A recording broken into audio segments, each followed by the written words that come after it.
Okay, guys, welcome in. We're going to do a quick CPL couple of minutes on week 6. What happened on week 6? Let's go through the scores first of all. First game was a 0-0 Forge Vancouver FC. I've got to tell you, Vancouver FC keeping it alive. They got slapped 5-0 last weekend, and then they take on Forge, and they get a draw at Forge, 0-0. Got to say, another good result. Shimmer's got them going. Now, second game up, Wanderers taking on York United. Who saw that coming? 3-0 to York on the road. What a great result that is. Maybe Martin Nash lit a fire under a few asses after that last pathetic York display. But yeah, 3-0 on the road at Halifax. And I did think that Halifax was probably going to get a victory, or maybe at least a draw. 6 draws on the bounce.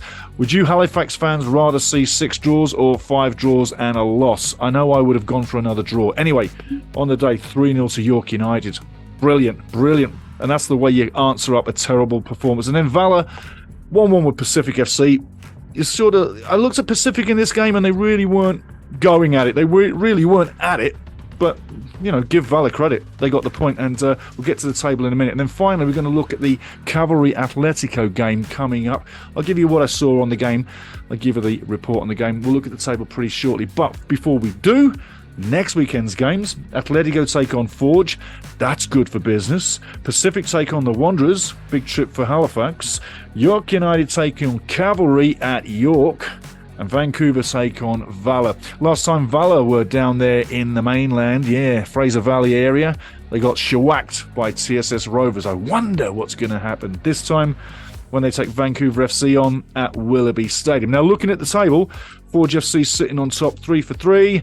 3 wins, 3 draws, no losses, 12 points, looking good. Second, Pacific, 3 wins, 2 draws, and a loss, 11 points, just 1 point behind Forge. And in third now, all the way from 7th to 3rd with 1 win, and the first win on the season is Cavalry FC. They're in 3rd, 6 games in, 8 points, and rounding out your top 4 is Valor on 7 points. Now, talking about the game today, Cavalry and Atletico, going to keep this brief. Few negatives in the positives. I'm going to give you the positives first, then we're going to get to the negatives. The positives was, it wasn't a draw again for Cavalry FC. They got the 3 points, and it was against a tough opponent. You're talking the champions from last year.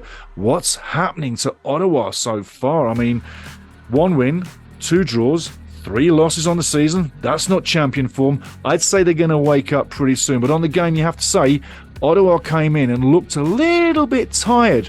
Now, when you figure out that the game was played today on the Sunday when you hear this, and they left on Saturday at 3 in the morning? Why are you leaving at 3 in the morning? Why not leave at 10 in the morning and arrive maybe at 4 to 5 in the afternoon, straight to the hotel, get relaxed, and then have a light training, go to the game? Why would you leave at 3 a.m. in the morning? Is that the best WestJet could do for that team? That's horrific. That's horrific. You never want to leave at that time of day. Who the hell set that up? And then they got to redline it back. I mean, you're talking about athletes.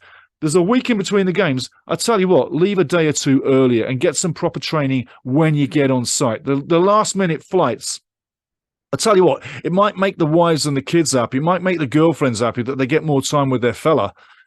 But I'm sure the fans would like to see guys hit the field fit, because I tell you what, Ottawa looked half asleep on the field. Even Ollie Bassett couldn't get moving. Nothing was going on. Little Ollie was there, but it wasn't the Ollie that we know. You know, player of the year last year. He wasn't at it like a little dog. Wasn't going at it. No, not even biting at your heels. Not even getting into it.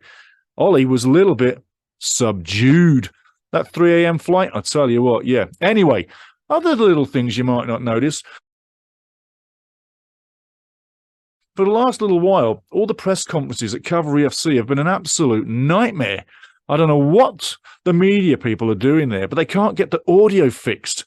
A couple of times I've been at the audio, waiting to go, just like this, the same background as you've got right now. You get my audio, no problem at all. You get my video, no problem at all. But the last 3 press conferences at Cavalry FC, there has been no audio for people like me tuning in. Normally, I'm at the game. Yesterday, I couldn't be at the game. I had to go through Zoom meeting to get there, yeah? And again, no audio. Not just for me, for everybody tuning in. So I don't know what they're doing at Cavalry FC. And it's not just Cavalry, it's been other places too, but majorly Cavalry FC the last 3 times. And I'll tell you now, that's never happened in any time I've been in the media. You're talking over 20 years that I've never not got my questions off. Never once at a press conference have I never been able to ask my questions. 3 times now in short succession, Cavalry FC media have failed in their task to get audio set up. Just thought you might like to know that too. But as we look at it, game week 6, Cavalry get the monkey off their back, and they do get that win. And it was a very decent performance. But I got to say, Ottawa did not look at it, were not at it, looked like they just woke up. And I'll tell you what, 3 a.m. in the morning, what a dumb idea that is to put a team of athletes on a plane, fly them to a venue and expect within the next 24 hours that they're going to be top fit and ready to go for it. Everybody knows when you go up in the sky, your legs fail. 3 a.m. in the morning. Figure that one in. Anyway, it is what it is. Coming up next weekend, like I say, Atletico Forge, Pacific Wanderers, York versus Cavalry, Vancouver versus Valor. That will be game week 7. Get into it. And by the way, the Wrexham show is coming straight after this, where we're going to show you all the historic games that were ever played on the racecourse ground. The ones that I'm picking. There's others too. But come back for more for Wrexham and the racecourse ground. And I've got some amazing news coming about Wrexham as well.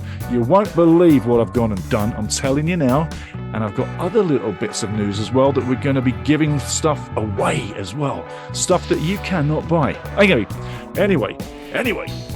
Let's have a great weekend. Let's have a great week. Let's get ready for more action. And it's not just CPL on the planet that makes you happy. It's everything else that goes along with soccer too. So get into it. Have a great day. I hope you enjoyed the little report. And by the way, CPL Week 7 coming up soon. I wonder if they're going to get the audio fixed at Cavalry FC. Cheers.